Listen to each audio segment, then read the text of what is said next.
Hello and welcome to Recruiting in Hospitality from Caterercom. As ever, I'm Lancelot Narayan. Welcome. And as you know, in each programme, we invite top names from the world of hospitality to discuss matters affecting employers. So recruitment, development, retention, all that really good stuff, good stuff. Yeah. And as well as other matters affecting you and your teams. Today, it's going to be a good discussion, I think. It's about diversity, inclusion, equality in the hospitality workplace.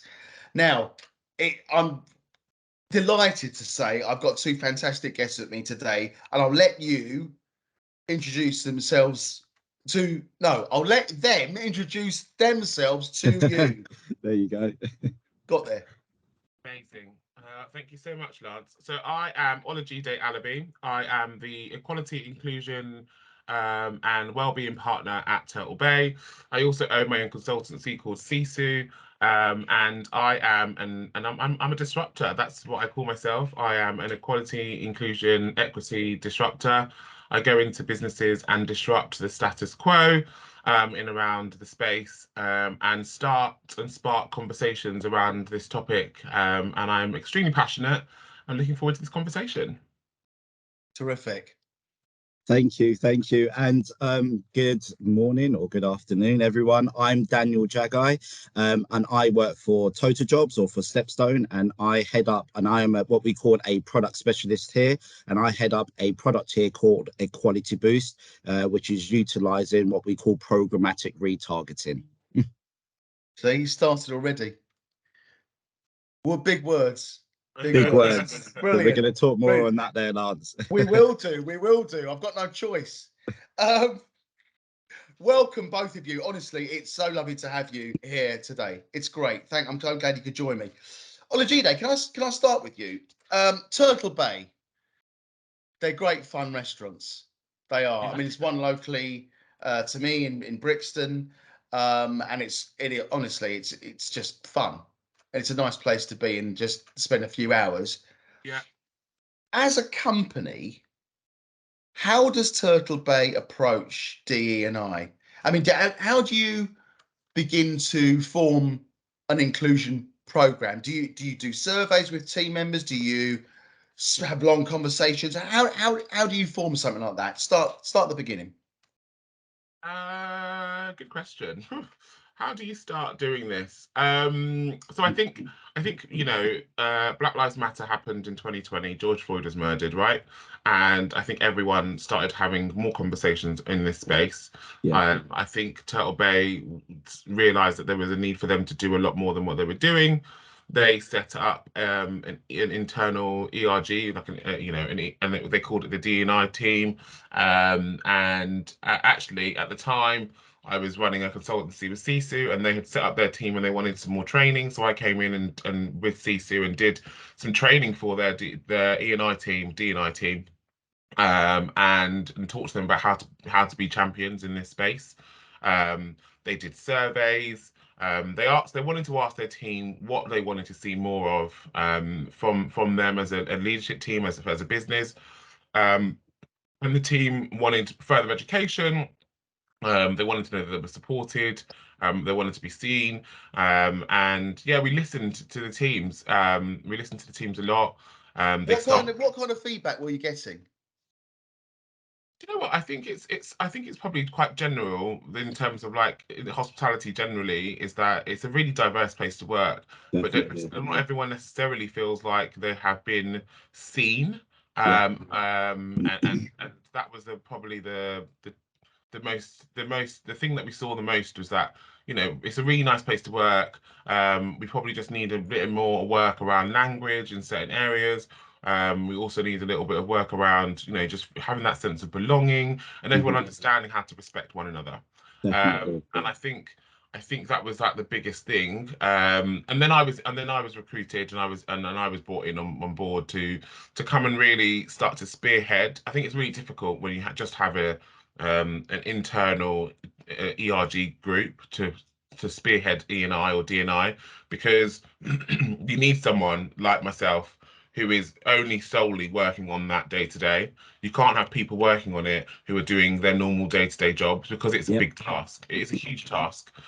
So I was brought in to come in and actually pull together a strategy around what we actually want to do. What's the action we want to take that is short term and long term, and how do you embed this culture into our everyday. And so I came in, built a strategy around training, around education. As a business, we are a Caribbean inspired business, and we are inspired by Black culture. So I think it's really important that we not only educate people around the culture in which we take our inspiration from, but also around how to talk to people from different cultures, because we have so many guests coming into our restaurant from different cultures. It's really important that we know how to talk to them. It's really important we know how to talk to each other.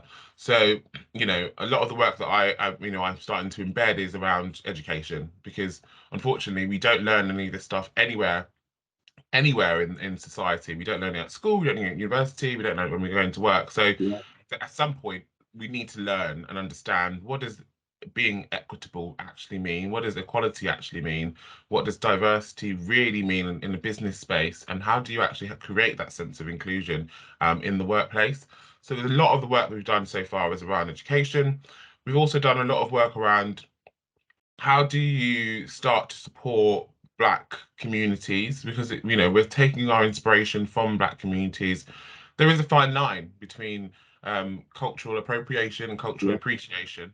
And I think for us, it was like, we never really talk about it because we shied away from, we don't want to say too much, because we don't want to be said to be seen to be culturally appropriating. So now it's like, we're going to own that. We're not appropriating, we're appreciating, we're celebrating. How do you do that, Olajide? How do you? It's not something it's not a straightforward thing. Nothing straightforward. How do you walk that line? Nothing is. Nothing straightforward. I think it's about owning it, as and being really, really. What does that mean? What does that mean? So for us, it is about, okay, we are inspired by the Caribbean, so we'll celebrate the Caribbean in terms of however we can celebrate it. So it's not just about coming into Turtle Bay and having a curry goat and not knowing the origins of the curry goat, not understanding where curry goats come from, not understanding how we've taken the inspiration and made it into our own. And so it's about educating the teams to be able to talk to our guests around where curry goats come from, why we have it on our menus, and where we're taking our inspiration from.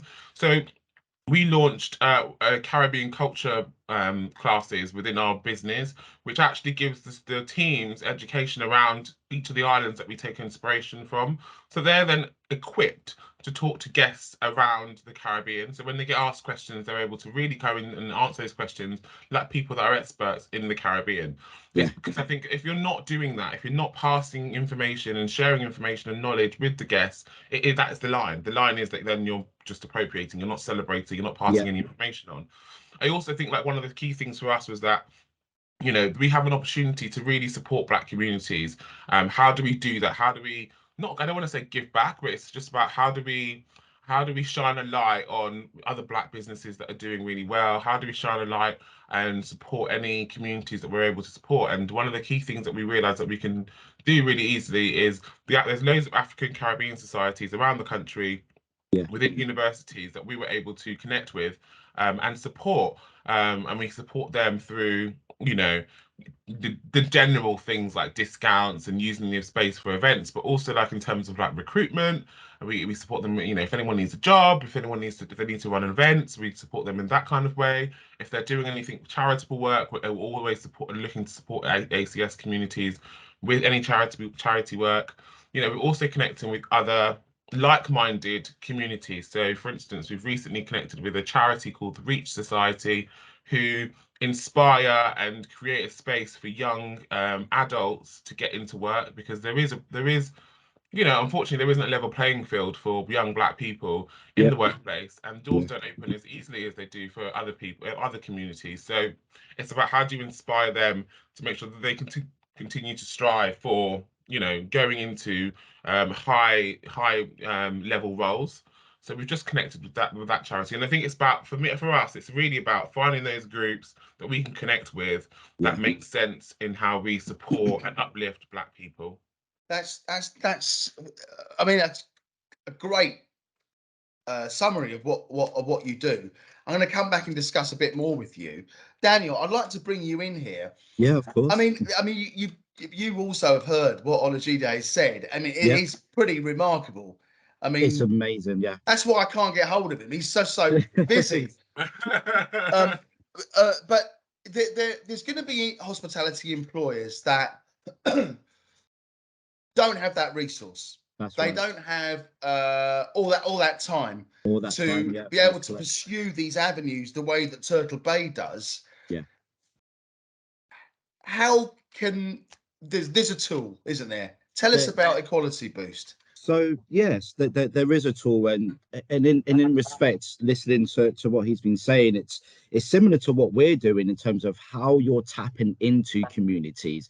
This is something that as say businesses, they're never not too sure of how to, like, where do we start? That's always the first question. Where do we start? How do we start tapping into this? How do we reach communities? How do we reach individuals? These are normally the questions that I hear from everybody, is like they never really know where to start in terms of that. So this is where we have devised our product here called Quality Boost. So what we're utilizing here is that we are harnessing what we call our first party candidate data. So we know a huge amount about our candidates. So we understand more about their working journey. We're understanding in terms of where they're living and their location and where they want to work. And then what we're utilizing, because we have great first party data about our candidates and their next job seeking journey, we're utilizing, and we've harnessed in terms of what we call the census data here within the UK. So within that, this paints a real kind of solid picture, or in respect a picture of what the country looks like from an ethnic minority point of view. Because once again, what we just kind of touched on within 2020 with Black Lives Matter, everybody realized that within their business they are lacking within diversity. They're starting to realize that within senior leadership it's a certain type of club that might be there. They're starting to realize within senior leadership whether do we have enough females that's able to make some of these key stakeholder decisions in terms of that. And everyone realized that they are very far behind within this, and purely just because within that time within 2020 we kind of like is that the right thing to say, like we found our mouths, we wanted to be heard, we wanted to speak, we wanted to go out there and let everyone know that we are here. We're not going anywhere anytime soon. But at the same time, if you want to be a diverse employer and you want to reach into people from there, where do you start? Which once again, just tying into what I was just coming to here, we utilize the census data. We had to understand what does the population look like from an ethnic minority point of view. Stats are out there in terms of it. And what we understand that ethnic minorities only make up 15% of the UK population in terms of that. So when you start realizing the amount of in terms of ethnic minorities as a group, and you look at the entire nation there, we are a very small population, if you see where I'm coming from here. So if everybody wants to tap into that type of talent, my main question that I kind of say to everybody is that what makes you so special? What are you doing differently within the market? So coupling with what Turtle Bay are doing right here, this is the difference within the market. This is what you are doing in order to make yourself heard. But what we want to be able to do is to brand and market you to these to certain ethnicities across the UK in terms of that. So that's what we are doing with a Quality Boost. We're harnessing our first party data that we understand about our users and where they want to work and where they're living in their next career journey. And then we're overlapping this with what we call the census data, because we've pinpointed and we've found pockets across the UK where we're finding larger communities, whether they are from an Asian background or from a Black Afro-Caribbean background or from a mixed other background. We are finding these communities, and this is where we are serving and we are putting what we call adverts or advertisements into those areas. So no matter where we are reaching these individuals, we are placing our clients, or Turtle Bay as a prime example, in front of these individuals as well. So this is what we're harnessing and how we're utilizing the Quality Boost. Is this how we brand and market businesses out to a candidate-led market? That's essentially what our product is here. Daniel, lovely. Thank you. And it might seem an obvious question, Yeah. but in practical terms, how does this benefit employers? So once again, it's that kind of an anomaly within the market. So when, if you think of a candidate that, once again, touching on what he mentioned earlier about, do you feel comfortable to go into a workplace? Do you feel that you're going to be given a chance, essentially? And you might look at certain companies and you might feel straight away, I am never going to get a chance in there, or I'm never going to be able to. So the whole point of why we're doing this is to brand and market our clients in terms of it, who's utilizing any one of our platforms to say, or Caterercom here to say, hey, look, we're working with a diverse employer. This is what their strategy is. This is what they're striving to do. These are their goals. This is what they want to work to by 2025, or this is what they want to work to by 2030. These are the business that we're working with, and let us brand and market you out there, because at the same time, how do you tap into that talent? Okay, how do you reach into individuals from there? And there's only so much an employer or a HR partner can do from that point of view here. Okay, Yeah. so this is where we want to be your partner to say, you're looking for these types of individuals from these ethnic minority backgrounds or from low social economic areas. Essentially, we're going to take your brand and we're going to put you in front of those types of individuals from that side of it there. So this is what we are doing with a quality boost. I mean, it does sound brilliant. Olajide, Daniel touched on it there. Obviously, there is an underrepresentation across the board, but hospitality as well. And he touched on the fact that management and senior roles, there might be a bigger underrepresentation there. Mm-hmm. What are you actively pushing to fill those roles with people of diverse backgrounds? So I think one of the things that I mean, it's clear in hospitality there is a lack of representation.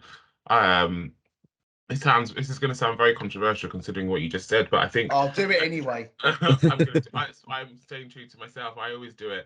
I think the thing with the hospitality is that we don't have a diversity issue. I don't actually think that we have any need to recruit more diverse than what we already have. I actually think that hospitality attracts diversity naturally because of the type of industry that it is, because it's flexible. You're right. And because it's like one of those places where it's a hub of culture, of different cultures. I think the problem that we have is a lack of representation in senior roles within hospitality, whether that's, GM, head chef, up to, board level. I can't think of many boards that are made up of, different coloured people of colour. I don't see it. Because it's generally, the same board level is the same. It looks the same everywhere you go, whatever business you go into. So I think the lack of representation is from, you can't be what you can't see. It's constantly what we keep hearing, right? And actually the only way you do that isn't through recruiting more diverse people. It's actually through nurturing the people that you've got in your business. I think one of the key things at the moment is that a lot of businesses actually are really diverse but are not inclusive. They're not equitable. They're not really understanding that everyone should be treated equally. That's equality, right? But there's actually more to it now than just treating everyone the same, because everyone isn't, unfortunately, the same. There isn't a level playing field. That's why you need to be more of an equitable company where you actually realize that everyone is slightly different. People need different tools and different support through their journey when it gets to getting to the top. That might mean mentoring, coaching.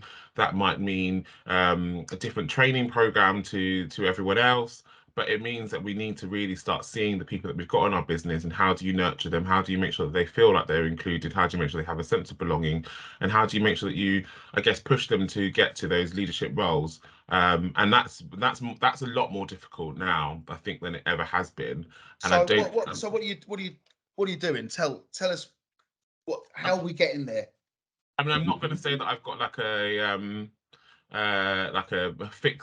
quick fix solution, because I think it's one of those things that's going to take forever to fix. But I think I hope not forever. We'll be here all day. It's going to take quite a long time. It's not one of those quick fixes where you can just go, oh, I'm just going to do this, and then it's going to, next year I'm going to see a result. It's, we at Turtle Bay are doing quite a lot of, I guess, educating the teams on different pathways to get to where to get to leadership. I think it's about sharing stories.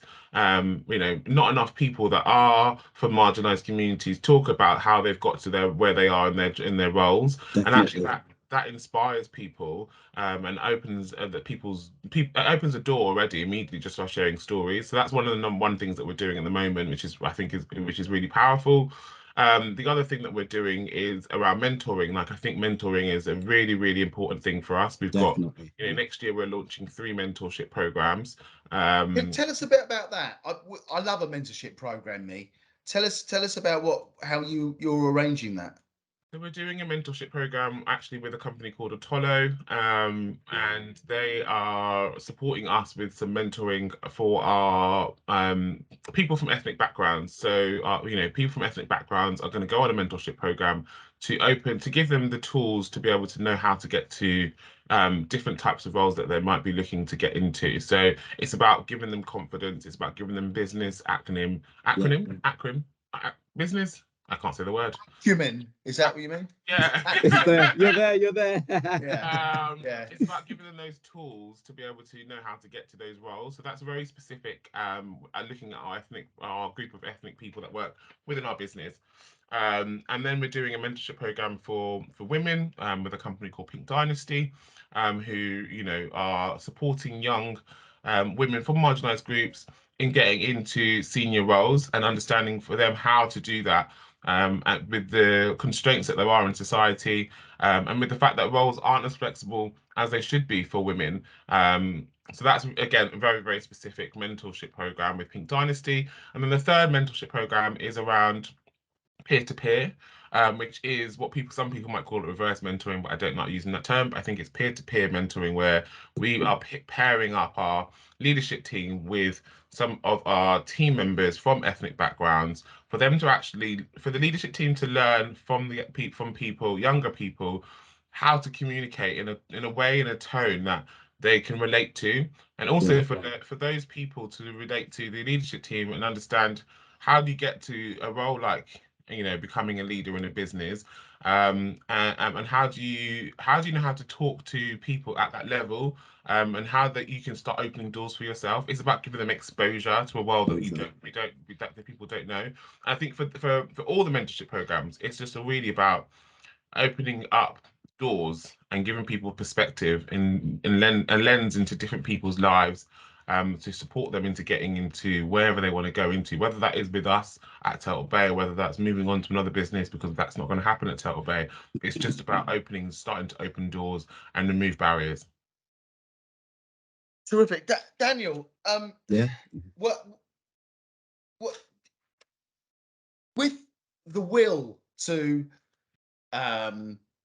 diversify, if you like. Yeah. I mean, a lot of businesses want to do that. Yeah. Have you found that in recent years there's been more of that, and more people wanting to use tools like Equality Boost to reach out and fill those roles that they feel haven't been, you know, looked after before? That's exactly it. That's exactly it there, Lance. And it's kind of, once again, just touching on what I mentioned before. It's a lot of employers really do not know where to start in terms of that, or how to reach in and tap in. And it sounds like Olajide's got it down pat. Like he knows exactly what. Exactly that. He might not, but it sounds very convincing. But a lot of employers, I'm joking. Of course, you know what you're talking about. But a lot of employers don't know where to start, do they? And that's the biggest part here. Definitely. Sorry, Olajide, go ahead, please. No, I was just going to say, do you know what I think it is? The reason why I feel like I am, you know, doing well in what I'm doing is because I'm coming from a lived experience. Like, it's very difficult for a lot of companies who are, you know, I'm sorry to say, I'm going to say it as it is, you know, they're owned by middle-aged white people who don't understand the experience of people from marginalized groups. And actually, the only way for you to grow as a business and understand how to grow as a business, if you want to do the work properly, is to actually start listening to the people from marginalized groups and listening to what they want, what they need. And I think that's actually quite difficult, because it's scary to ask people what you want and what you need. What you want, yes. and then to actually go, okay, we're going to give you what you want and what you need, Yeah. and we're going to actually open up doors here, and we're going to maybe even employ someone to start supporting us. And I think Yes. that was one of the great, I mean, the greatest things that the greatest thing that Turtle Bay ever did was employ me, because because I was able to tell them from a lived experience, this is The what lived I've experience. this is Yep. how I've struggled to get to where I am. This is Yeah. these are the situations that I found myself in my career, and this is how you can fix it. This is how you can do better. And actually, like I said, we do a lot of training around understanding people from different groups. And we're on a journey of understanding, and I think a lot of businesses haven't really started that journey of actually starting from the basics of understanding people, Standard. And that is it. and learning how to speak to people. And I think language plays such a huge part in closing a lot of doors and opening doors. So important. So So, important. so I mean, like Olajide said there, Daniel, people want to initiate change, but they don't know how to do it. It's just that's what a huge amount of businesses, just not within the hospitality sector. This is exactly what a huge amount of those HRD partners are facing right now. It's that like we were just saying, you've got the senior leadership that's right at the top of this pyramid here. In light, like we've just being really open and honest, we're using that word of, it's like the old white boys club essentially, or the old white men's club. It's one of those things that these people have probably started off at low level, they've worked their way through the business, and hence why they're probably sitting up there. But what we're realizing, a lot of the ideas are outdated. They're not keeping up with the times, they need to be educated. So this is where, from a senior leadership team, you need to filter down and ask the questions of how and why, which it seems that what Total Bay have gone and done is like, how do we tap into this? Why do we need to do this? What is this going to do for us at the end? But once again, a huge amount of employers are not getting that. So for me, I still feel that I do have to do some of that educational piece. I do use some of my own lived intel and experiences of what I face within workplaces where I feel that I maybe haven't been heard in my younger years in terms of it, or where I've been in a certain business where I have felt like I am the only black man that's going to be on this particular, say, sales floor, essentially, from there. Things like this, I never really felt that I understood a huge amount of until I've started working with more HR partners. And now it's kind of had that light bulb moment where I start to realize the reason why I felt like that within workplaces is because the HR partners that are hiring people or educating or doing the training, or you're doing your programs within your business, you don't know where to start. So you don't know how to get into this. So I can only guide employees and say, reach out to people, find out, do research, essentially, find out what people are talking about within your same space. But then at the same time, lean on people like us from Caterercom, because we're in this working market, we're in this job seeking market. We have candidates that give us information. We run our webinars, we do podcasts like this where we talk and we benchmark, so we can educate and help people to get those steps forward, or get 5 steps ahead of yourself in terms of it. Do the research, join the webinars, have chats with us, come and talk to us in terms of that. We want to share the experiences of what other people are doing out there. But from our angle is that we recognize as a business that you have to still put yourself out there a different way. The job seeking market has changed in terms of that over the last 2 years. It's not the same as how it used to be. Our candidates are paying more attention to businesses. They are researching, they are looking at your website. Are they seeing people who look like me? Not me directly, but the motto is people who look like me. So whether you are from a black culture or from an Asian culture, whether you are a female that wants to get into management, you want to see people who look like you on any type of form of, say, testimonial, or kind of, say, mission statement, or even just down to imagery, if that makes sense. All of these sensory things that you feel and see and can speak about, you want to see that. And if you don't see that, and you see a job and you're interested in, and you go to the website, but you're not seeing people who look like you, this is where you're going to lose the engagement from those individuals. So this is what we are educating our clients on, is it's all about the engagement. And if we will portray you or showcase in terms of what you are doing as a business, we're only hoping that we can give you those extra couple of more steps that you're going to put you in front of those relevant candidates and job seekers. But at the same time, you've got to do your work on the other side of it, where you're finding of other means and avenues of how you're going to tap into this, which is obviously what Olajide and Totobay are currently doing right now. In terms of that, they've done the research, they're understanding, you're asking the right questions, and you're devising a plan, but you're also leaning on other people to help you along that journey, which is where you've come into play here as well. So this is what we're trying to guide our clients on, and just give them that way forward, and saying, look, it's not just you, okay? But what you're doing right now, which is great, you are asking the right questions, if that makes sense. You're willing to make a change. If I speak to an employer and it seems like DE&I is not a core focus, that's a worry for me in terms of that, and that will be a worry for anybody as well at the same time. Daniel, Olajide, this has been a brilliant conversation. It really has. You've both been absolutely brilliant, but time's running out on us. I know that time's short. It's two very busy men. Daniel, if people want to find out more about Equality Boost, how can they do that? Cool. By all means, you can obviously reach out to myself in terms of it. My email address is daniel.jaghai@totaljobs.com. I'm pretty sure that we're going to have some blurb that's going to go up, so we can obviously put that in there, Lance. So it'll be there. I'll make sure that's in there, but anybody's more than happy to reach out to me in terms of that. More essentially, if you are somebody who's listening to this, that you use any one of our platforms, whether it's Caterercom, essentially, or Total Jobs, or any one of our generalist boards, and you utilize our services, reach out to your account manager in terms of that. They're going to have all the information, and I'm more than happy to come and have chats and run small sessions with anybody, just to give them a deeper insight of how our data works, how we utilize our products, and obviously what the success stories look like from other businesses as well. Fantastic. Olajide, I've got to thank you as well for taking the time. Honestly, it's been a joy to have you on. You've given us so much to think about. Thank you so much. Amazing. I've got one question. If anyone's going to Turtle Bay this weekend, what do you recommend on the menu? Oh, if you're going to Turtle Bay, my favourite thing on the menu is a curry goat hash. It doesn't feel like it should work, but it does work. It is chips, curry goat, and 2 eggs, and it's like the heartiest meal. It's like a hug, and it's a mixture of like spicy with the chips, and then the egg to top it off. Honestly, it's like my favorite thing. And the other thing on the menu that I always love, and if you're gonna get curry goat hash, you have to start with sweet corn fritters or the saltfish fritters, because they are, again, just amazing delight. So yeah, go in, have some saltfish fritters, or some sweet corn fritters, and then finish it with a nice hearty curry goat hash. That sounds amazing. I mean, it doesn't sound that, but listen, my family's from Guyana.